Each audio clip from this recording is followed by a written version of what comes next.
Извесно е дека и денеска нема да се оствари средбата со представниците на средношколскиот пленум, што во саботата вети дека ќе се одржи неделава министерот за образование Абдулаки Мадеми.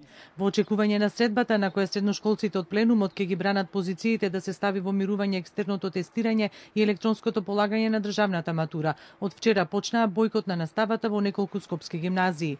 Бојкотот го оправдуваат наставниците од наставничкиот пленум, а според некои информации и дел родители кои синоќа биле викнати на вонредни родителски собири во средните училишта.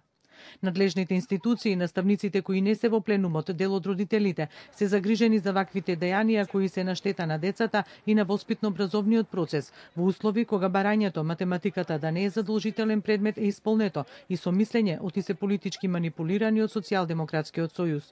Овие тврдења се подкрепуваат со сигурни сознанија како што велат дека во наставничкиот пленум членувало дел од членството на социјалдемократите. Во една ваква ситуација се потсетува и на предвидениот механизам казната, која изнесува 2000 евра за родителот ако неговото дете 25 дена неоправдано отсуствува од настава.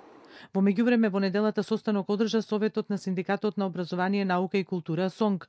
Во еден од заклучоците се изразува загриженост средношколците од средношколскиот пленум да не бидат изманипулирани и искористени не за остварување на нивните интереси, туку за одработување на туѓи агенди, како што стои во еден од заклучоците.